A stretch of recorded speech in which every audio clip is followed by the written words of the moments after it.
இந்த செய்தியின் தலைப்பு தேவனுடைய அன்பும் தேவனுடைய எதிர்பார்க்குதலும். The title for today's sermon is God's love and his expectation. ரோமர் 5வது அதிகாரம் 8ஆம் வசனங்களை வாசிக்கலாம். நீதிமானுக்காக ஒருவன் மரிக்கிறது அரிது, நல்லவனுக்காக ஒருவேளை ஒருவன் மரிக்க துணிவான்.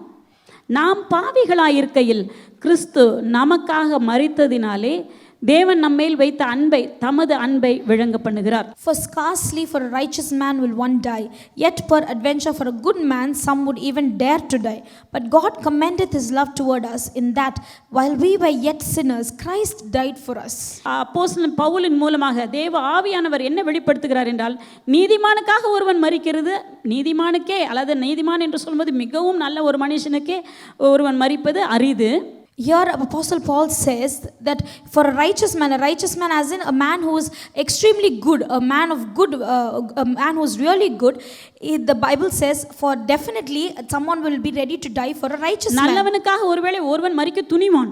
For scarcely for a righteous man will one die, yet per adventure for a good man some would even dare to die. ஆனா நாம் பாவிகளாக இருக்கையில் கிறிஸ்து நமக்காக மரித்ததினாலே தேவன் நம்மேல் வைத்த தமது அன்பை விளங்க பண்ணுகிறார். But God commendeth his love toward us, in that while we were yet sinners, Christ died for us. நாம் பாவிகளாக இருக்கும் பொழுது, அப்படியானால் இயேசு கிறிஸ்து நமக்காக எப்பொழுது மரித்தார்?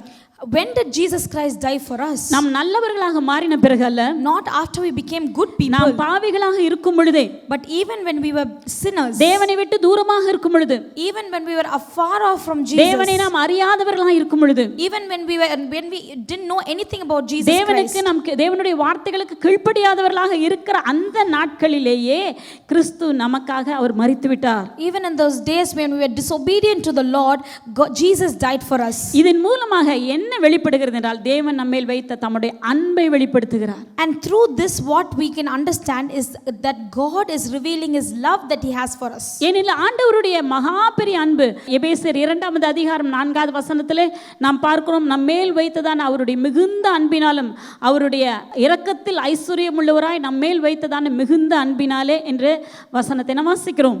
But God who is rich in mercy for his great love wherewith he loved us. நம்மில் வைத்ததான மிகுந்த அன்பு, நம்மேல் வைத்ததான அவருடைய மகா பெரிய ஐஸ்வர்யத்தினாலே இயேசு கிறிஸ்து தாமே உங்களுக்காகவும் எனக்காகவும் அவர் மரித்தார். Because of his great love and because he was rich in mercy, Jesus Christ died for you and me on the cross. எதற்காக தேவன் மரித்தார்? Why did Jesus die? நிரந்தரமாக நாம் தேவனை விட்டு பிரியக்கூடாது, so that we will not be separated from Jesus for eternity. ஏனெனில் பாவத்தோடு கூட ஒரு மனிதன் இந்த உலகத்தில் இருப்பானால், வாழ்ந்து கொண்டே இருப்பானால், அந்த மனிதன் இயேசுவோடு கூட தேவனோடு கூட அந்த நித்திய ஜீவனை, அவர் தருகிறதான நித்திய ஜீவனை பெற்றுக்கொள்ள முடியாது. Because if a man were to live as a sinner in this world, he cannot receive the eternal life that God is giving to him. ஏனெனில் பாவத்தின் சம்பளம் மரணம்.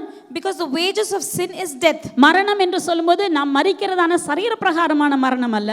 Death that we are talking about is not the mortal death that we are referring to. நித்திய காலமாக தேவனை விட்டு பிரிந்து போகிறதான அந்த விதமான ஒரு மரணம் தான் பாவத்தினுடைய சம்பளம்.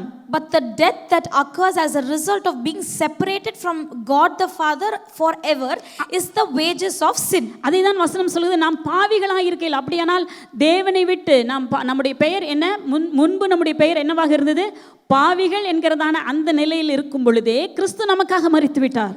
Previously our names were sinners, and while we were yet called as sinners, Christ died for us. ஏனெனில் நம்மேல் அவர் வைத்ததான அன்பை அவர் இப்படியாக விளங்க பண்ணினார். And this happened because God wanted to reveal his love that he had toward us. மரணத்தின் மூலமாக, through death, இயேசு கிறிஸ்துவின் மரணத்தின் மூலமாக, through the death of Jesus Christ, இயேசுவின் மரணத்தின் மூலமாக தேவனுடைய அன்பு வெளிப்பட்டிருக்கிறது. through the death of Jesus Christ, God's love was revealed. ஆண்டவர் அவருடைய அன்பை நமக்கு வெளிப்படுத்துகிறார். The Bible says God commended his love எந்த towards us. அளவுக்குமாக அவர் நம்மை நேசிக்கிறார். To what extent does God love us? தன்னுடைய ஒரே பேரான குமாரனை மரிப்பதற்கும் அவர் ஒப்பு கொடுத்ததின் மூலமாக தேவன் நம்மேல் வைத்ததான அன்பை அவர் வெளிப்படுத்துகிறார். Because God gave his only son, only begotten son, to die on the cross for our sins, God reveals his extreme excess love for man. ஆகவே இன்றைக்கு பிதாவாகிய தேவன் விரும்புகிற காரியம் என்ன? Therefore, what is the thing that God the Father expects from us?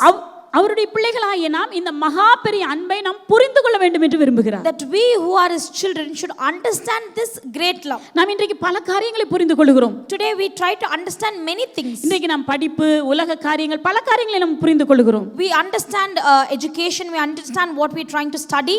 ஆனால் தேவனுடைய அன்பை நாம் ஆண்டவர் அன்புள்ளவர் அவ்வளவுதான் கேட்டுட்டு அதோடு கூட நம்ம மறந்து விடுகிறோம்.